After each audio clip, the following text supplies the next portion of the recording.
আসসালামু আলাইকুম, স্বাগত জানাচ্ছি আপনাকে আন্তর্জাতিক সংবাদে। শুরুতেই থাকছে সংবাদ শিরোনাম। ইসরায়েল লেবানন শান্তি আলোচনা শুরু হতে পারে, তবে হিজবুল্লাহ বাদ। এবারে বিস্তারিত। মধ্যপ্রাচ্যে চলমান উত্তেজনার মধ্যে নতুন করে শান্তি আলোচনার সম্ভাবনা তৈরি হয়েছে।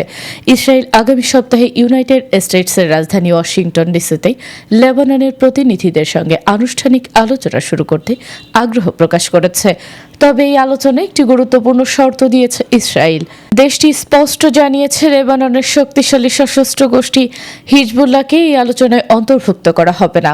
যুক্তরাষ্ট্রে নিযুক্ত ইসরায়েলের রাষ্ট্রদূত ইয়েখিল মাইকেল লাইটার শুক্রবার এক বিবৃতিতে এই তথ্য নিশ্চিত করেছেন।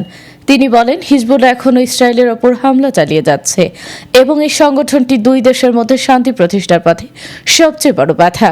তার মতে, শান্তি আলোচনার পরিবেশ তৈরি করতে হলে প্রথমেই সীমান্তে হামলা বন্ধ হওয়া প্রয়োজন।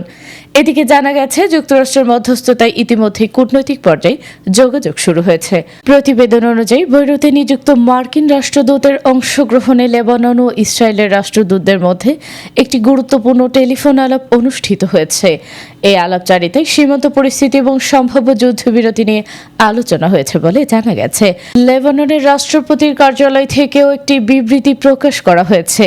সেখানে বলা হয়েছে, মার্কিন মধ্যস্থতায় আগামী মঙ্গলবার দুই দেশের মধ্যে চলমান উত্তেজনা কমানো এবং সম্ভাব্য যুদ্ধবিরতি নিয়ে আনুষ্ঠানিক আলোচনা শুরু হতে পারে। বিশ্লেষকদের মতে, এই আলোচনা সফল হলে এটি মধ্যপ্রাচ্যের চলমান সংঘাত কমানোর ক্ষেত্রে গুরুত্বপূর্ণ ভূমিকা রাখতে পারে। কারণ গত কয়েক সপ্তাহ ধরে সীমান্তে গোলাবর্ষণ, ড্রোন হামলা এবং বিমান হামলার ঘটনা বেড়ে গেছে। বিশেষ করে দক্ষিণ লেবানন এলাকায় পরিস্থিতি এখনও অত্যন্ত উত্তেজনাপূর্ণ। অন্যদিকে হিজবুল্লাহকে বাদ দিয়ে শান্তি আলোচনা কতটা কার্যকর হবে তা নিয়েও প্রশ্ন উঠছে আন্তর্জাতিক মহলে। কারণ লেবাননের দক্ষিণাঞ্চলে বাস্তব সামরিক নিয়ন্ত্রণের একটি বড় অংশ এই সংগঠনের হাতে রয়েছে। অনেক বিশ্লেষক মনে করছেন, হিজবুল্লাহকে আলোচনার বাহিরে রাখলে দীর্ঘমেয়াদী শান্তি প্রতিষ্ঠা কঠিন হয়ে যেতে পারে। তবে ইসরায়েলি দৃষ্টিকোণ থেকে বিষয়টি ভিন্ন।